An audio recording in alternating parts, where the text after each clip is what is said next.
bem-vindo ao canal Pastor Alex Januário. Esse é seu canal de mensagens e estudo bíblico. É uma alegria, uma satisfação imensa estar compartilhando com você, meu querido irmão, acerca da Palavra de Deus. Nós estamos fazendo uma série de estudos acerca da revista Escola Dominical Betel para adultos, que nesse trimestre está abordando sobre o Evangelho de Jesus Cristo segundo escreveu Lucas. Tem como comentarista o Bispo Samuel Ferreira. Pois bem, hoje iremos tratar a segunda lição, que tem como tema o Espírito Santo no Evangelho de Lucas. Só relembrando a aula passada, na aula passada nós tratamos acerca da autoria, da data e falamos algumas características do Evangelho de Lucas. Dentre as características que nós citamos na aula anterior, que foram 4, nós citamos que o Evangelho de Lucas tem como característica, uma das 4, é o exclusivismo.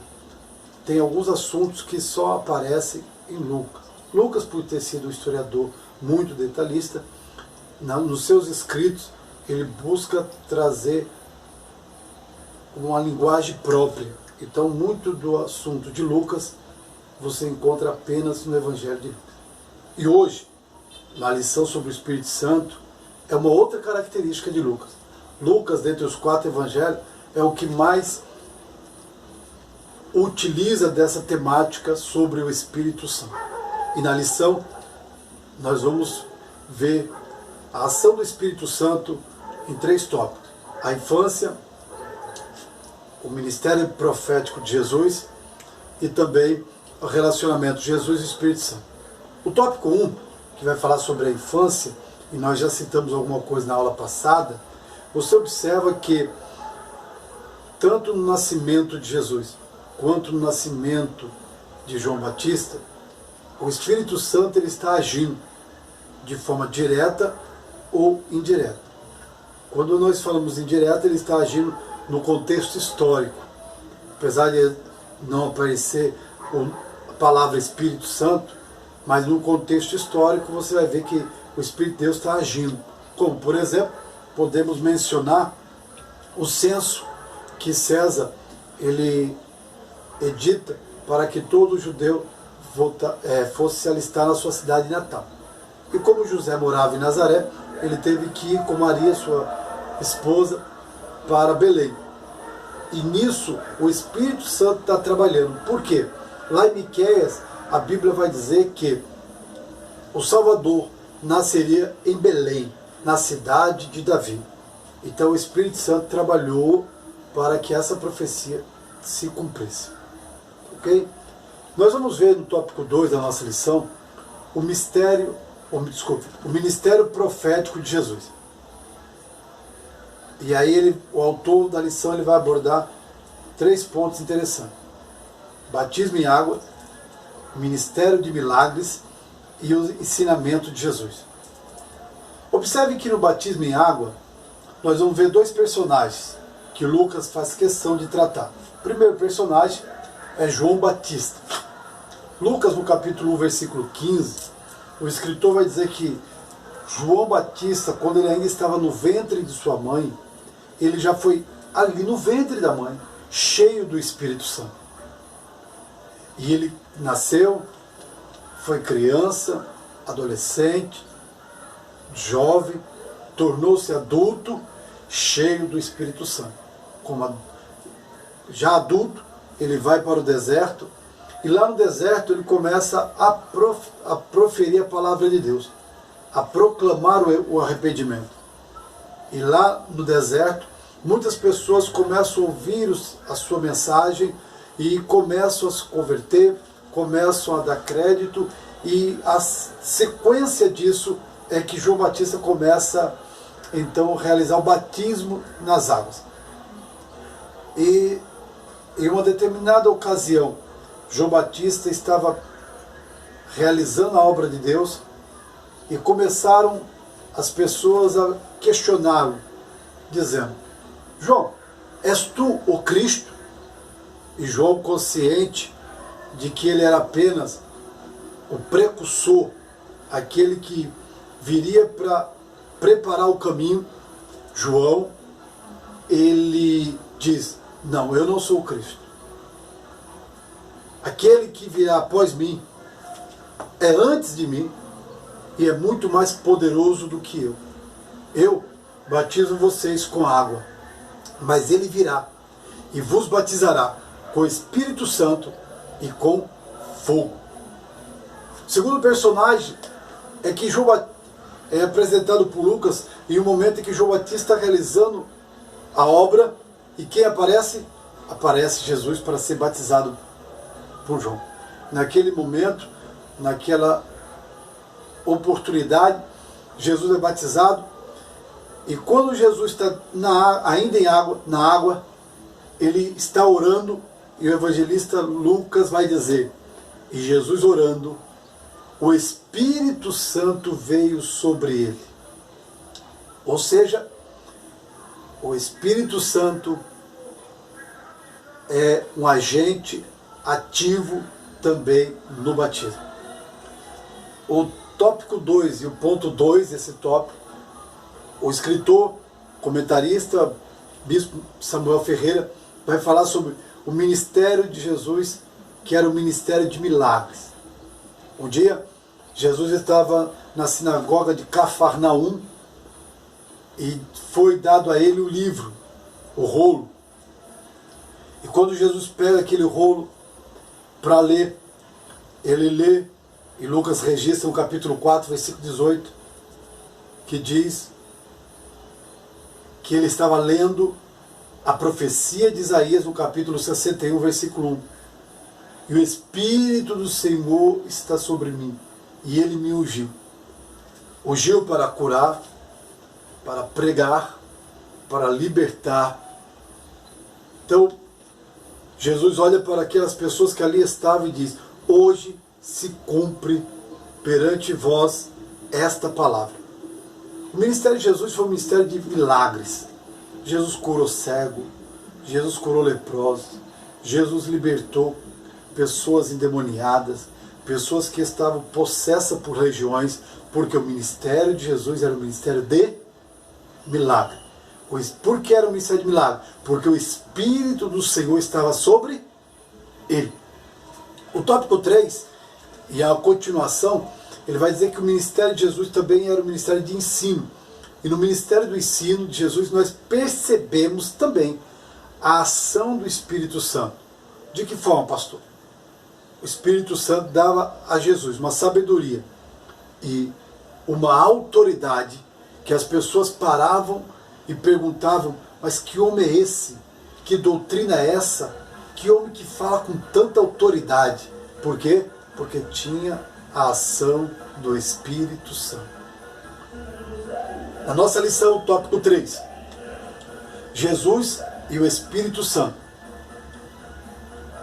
E o escritor da lição, o comentarista, o bispo Samuel Ferreira, ele vai destacar 3 pontos que ele acha muito importante desse relacionamento, Jesus com o Espírito Santo. Primeiro ponto, Jesus se alegra no Espírito. Lucas capítulo 9 e capítulo 10 vai relatar sobre Jesus comissionando os seus discípulos.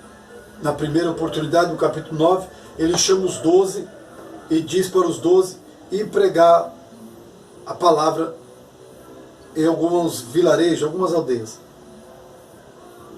Percebendo a dimensão do trabalho, Jesus chama 70 discípulos e manda de 2 em 2 para as aldeias, a circunvizinhança onde ele estava, a fim de que pudesse alcançar o maior número possível de pessoas.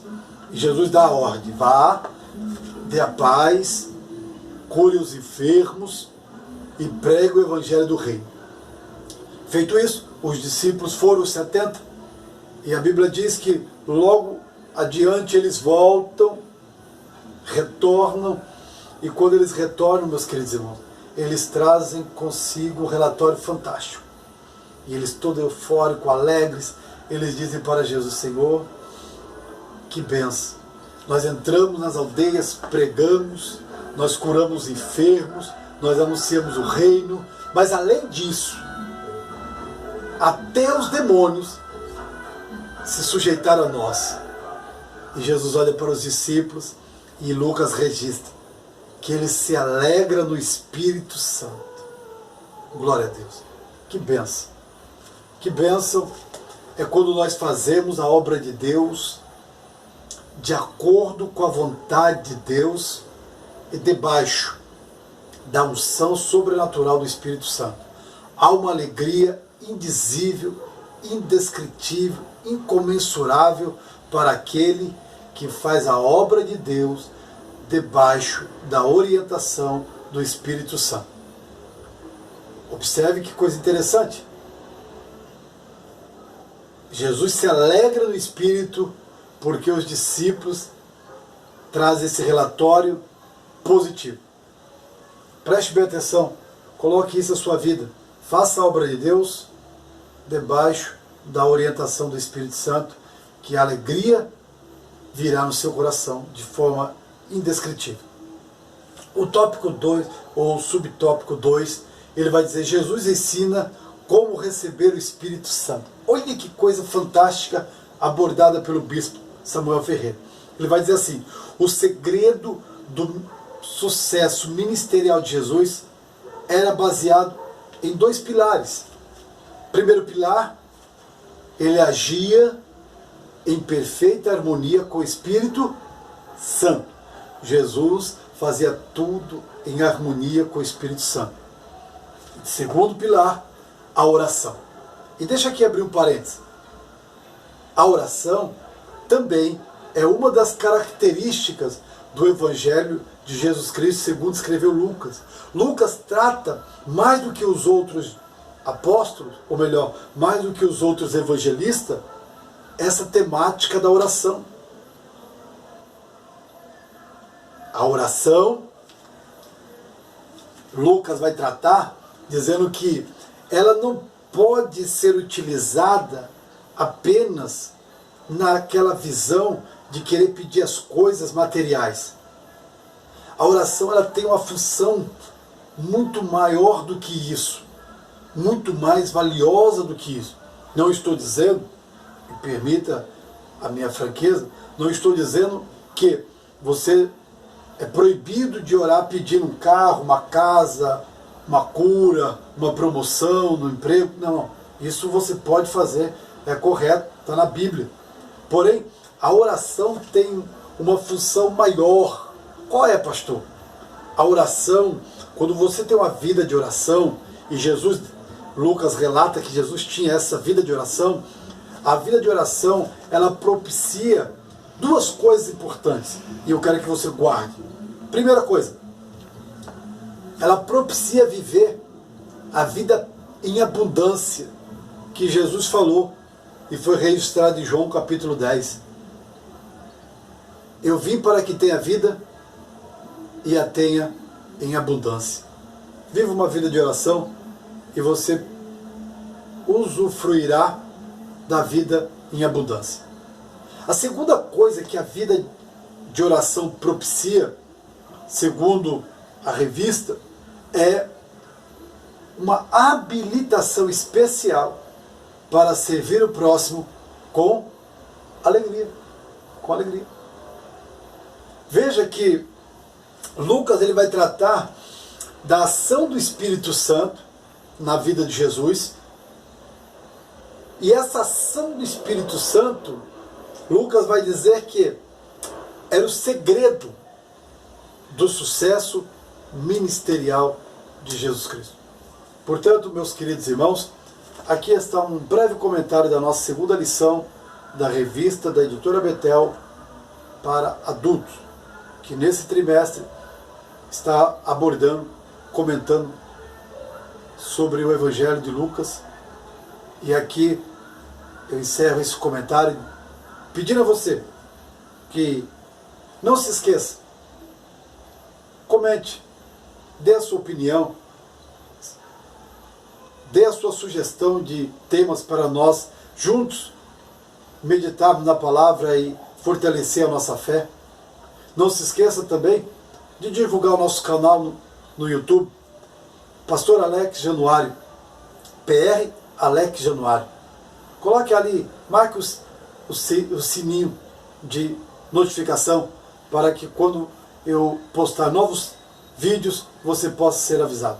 Muito obrigado, Deus te abençoe, um forte abraço, que a paz, a graça e a misericórdia de Deus seja multiplicada na sua vida e você cresça no conhecimento de Jesus Cristo. Um forte abraço, Deus abençoe.